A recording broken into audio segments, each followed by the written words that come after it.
एक रस one test मतलब विषय वस्तु चीज़ों का अनुभव सेम होंगे नहीं, मतलब सेम टेस्ट की क्वालिटी एक नहीं होगी।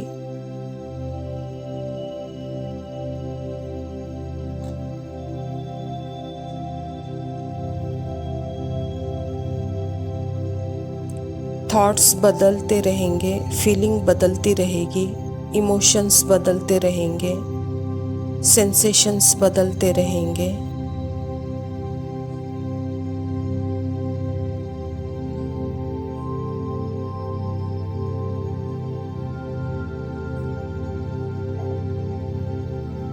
एक रस सेम टेस्ट विषय वस्तु चीज़ों व्यक्ति के अनुभव से नहीं आएगा, बट नोइंग अर्थात समझ कि मैं एक लिविंग लाइट हूँ, तो यह टेस्ट सभी अनुभवों में एक चीज़ कॉमन है कि वह प्योर समझ, प्योर नोइंग है।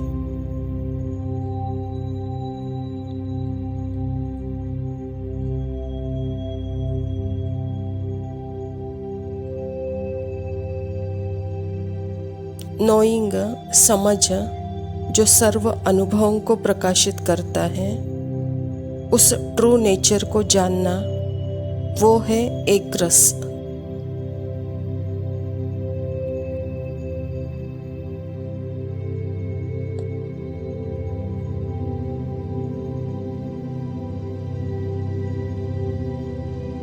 और जब उसको जान लिया तो रोज़ के जीवन में और मेडिटेशन में डिफरेंस जो होते हैं वो समाप्त हो जाएंगे।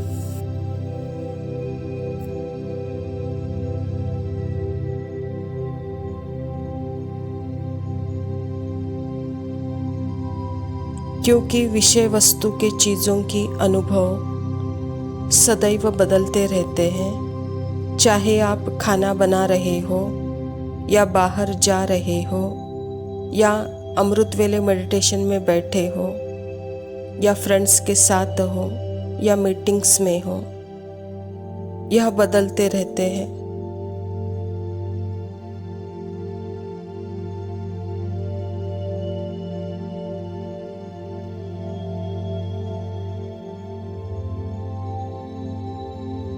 अगर यह अंडरस्टैंडिंग क्लियर हो, कोई रीज़न नहीं है कि मैं कुर्सी पर बैठकर योग कर रही हूँ या मैं जनरल ट्रेन के डब्बे में यात्रा कर रही हूँ।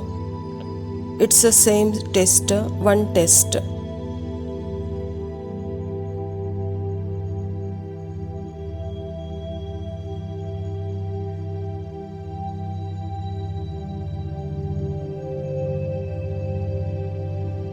यह वही थॉट्स है, फीलिंग है, इमोशन है, धारणाएं हैं, चाहे आप ट्रैफिक के जाम में हो या शांत वॉक कर रहे हो, पर नोइंग के अलावा और कुछ नहीं है अनुभव में।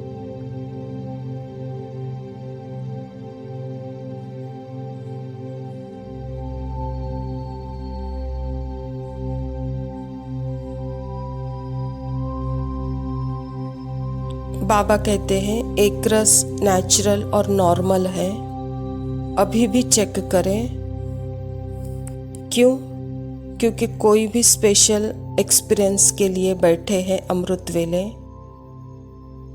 तो देखें तो यह एक रस स्थिति नहीं है।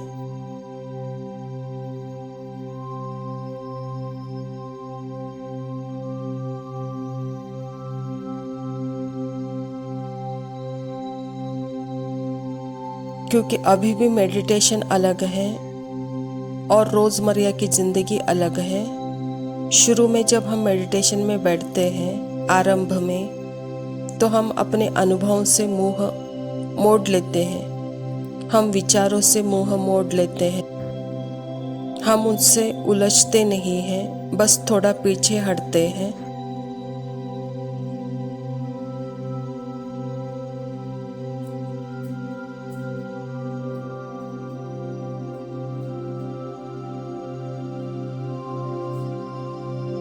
किसी भी इमेज को, इमोशन को टच नहीं करते, बस बाबा में डूब जाते हैं और अपने साइलेंस में सिर्फ थोड़ा पीछे हटना है अपने थॉट्स से।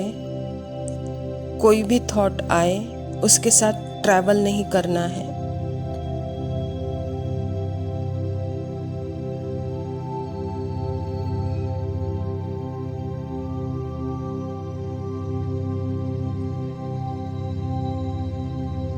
बस मैं और सिर्फ बाबा पर अटेंशन। इसीलिए ही पता चले कि संकल्प, फीलिंग और कर्मेंद्रियों का नेचर क्या है।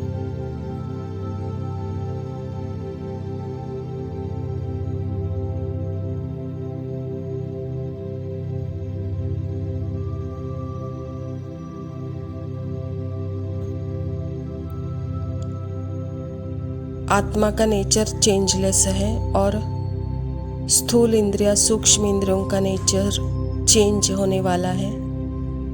तो इन दोनों को जानकर फिर एक रस, वन टेस्ट इजी होगा।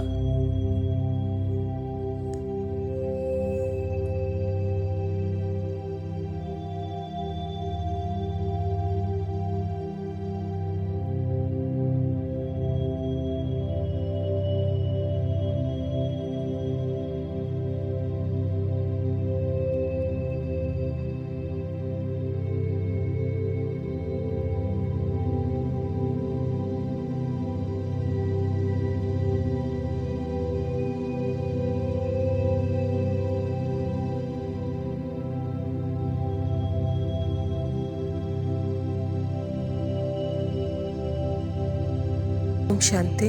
प्रातः मुरली। बाप दादा मधुबन। मीठे बच्चे, बाप के साथ उड़ने के लिए कंप्लीट प्योर बनो, संपूर्ण सरेंडर हो जाओ। यह देह मेरी नहीं, बिल्कुल अशरीरी बनो।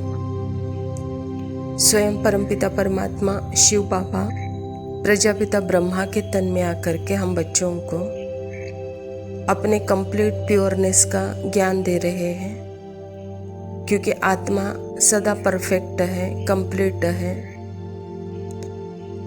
संपन्न है सर्व प्राप्ति और सर्व गुणों से। इसकी स्मृति परमात्मा हम बच्चों को देकर उस कंप्लीट प्योरनेस में हमको बिठाना चाहते हैं। तो बाबा कहता बच्चे इसके लिए संपूर्ण सरेंडर हो जाओ, अशरीरी बन जाओ, कहता बाबा, तभी आप उड़ने के लायक बन सकेंगे। प्रश्न है, ऊंची मंजिल पर पहुंचने के लिए कौन सा डर निकल जाना चाहिए? उत्तर है, कई बच्चे माया के तूफानों से बहुत डरते हैं। कहते हैं बाबा तूफान बहुत हैरान करते हैं, इनको रोक लो। बाबा कहता बच्चे यह तो बॉक्सिंग है, उस बॉक्सिंग में भी ऐसे नहीं कि एक ओर से ही वार होता रहे। अगर एक 10 थप्पड़ मारता है तो दूसरा 5 जरूर मारेगा। इसीलिए तुम्हें डरना नहीं है, महावीर बन, विजयी बनना है, तब ऊंची मंजिल पर पहुंच सकेंगे। बाबा हम बच्चों को श्रुति विश्रुति का खेल बताते हैं। जब श्रुति में है तो मैं माया पर अटैक कर रही हूँ, और जब विश्रुति में मैं हूँ तो माया मुझ पर अटैक कर रही है। तो जैसे बाबा कहता बॉक्सिंग में भी क्या होता है, दोनों भी एक दूसरे पर वार करते रहते हैं। तो यहाँ भी हमारा वार माया के साथ है और हमको जीतना है। तो इसीलिए बाबा कहता यहाँ पे माया से डरो मत, माया के तूफानों से डरो मत। तूफान तो आएंगे, अंत तक आएंगे, और यह तूफान कोई बाहर से नहीं आते हैं। यह तूफान अंदर से ही, संकल्पों से, फीलिंग से, इमोशन से, जो कि बाहर की सिचुएशन को देख कर आते हैं। तो इसीलिए बाबा कहता है इसकी समझ होनी चाहिए, तभी आप ऊंची मंजिल पर पहुंच सकेंगे, तभी आप महावीर विजयी बन सकेंगे, कहता बाबा। धारणा के लिए मुख्य सार है, पहला पॉइंट है, अब ज्ञानी तो आत्मा बनना है, सिर्फ ज्ञान सुनने और सुनाने वाला नहीं। याद की मेहनत करनी है, अशरीरी होकर अशरीरी बाप को याद करना है। ज्ञान अर्थात ही समझ, और यह समझ हमारे में क्लियर हो, और यह समझ से अगर हम एक्शन में आते हैं, कर्म में आते हैं, वही रियल ज्ञानी तो आत्मा। ज्ञान तो है लेकिन एक्शन में फर्क दिखाई दे रहा है, तो वह जैसे कि अज्ञान ही है। इसीलिए बाबा कहता बच्चे अभी सुनने सुनाने का समय नहीं है, अभी प्रैक्टिकल में आने का समय है। इसको ही ज्ञानी तो आत्मा कहा जाता है। दूसरा पॉइंट है, बाप का बनकर दूसरी सब बातों से ममत्व मिटा देना है। यह देह भी मेरी नहीं, पूरा देही अभिमानी बन कंप्लीट सरेंडर होना है। बाबा कहता बच्चे यह देह और देह की दुनिया जैसे कि मुझे मिली हुई है, इसका वस्त्र पहन करके मैं जैसे कठपुतली बन करके जैसे वो नचाता है वैसे मैं नाच रही थी। अभी इसके ममत्व मिटा देना है कहता बाबा। बस अपने स्वधर्म में रह के देही अभिमानी कंप्लीट स्थिति में रहते बाबा से संपूर्ण सरेंडर का अनुभव करना है। वरदान है, मास्टर ऑलमाइटी अथॉरिटी की सीट पर सेट रहने वाले सहज और सदा के कर्मयोगी भव। जैसे किसी मशीनरी को सेट किया जाता है तो एक बार सेट करने से फिर ऑटोमेटिकली चलती रहती है। इसी रीति से मास्टर ऑलमाइटी अथॉरिटी की स्टेज पर स्वयं को एक बार सेट कर दो तो कभी कमजोरी के शब्द नहीं निकलेंगे। हर संकल्प, हर शब्द, हर कर्म उसी सेटिंग प्रमाण ऑटोमेटिक चलते रहेंगे। यही सेटिंग सहज और सदा के लिए कर्मयोगी निरंतर निरसंकल्प समाधि में रहने वाला सहज योगी बना देगी। बाबा कहता जैसे मशीनरी को भी सेट किया जाता है, ऐसे अपने आप को भी मास्टर ऑलमाइटी अथॉरिटी के सीट पर सेट कर स्वयं को भी सेट करो कहता बाबा। तो फिर यह कमजोरी के शब्द, संकल्प, कर्म नहीं आएंगे। जैसे आपने अपने आप को सेट किया उसी अनुसार सहज और सदा कर्मयोगी बन करके निरंतर निर्विकल्प समाधि में सहज योगी बनेंगे कहता बाबा। स्लोगन है, मैं के बजाय बाबा बाबा कहना यही याद का प्रूफ है। अच्छा मीठे मीठे सिकिलदे बच्चे प्रति माता पिता बाप दादा का याद प्यार और खुद रूहानी बाप की रूहानी बच्चों को नमस्ते। हम रूहानी बच्चों की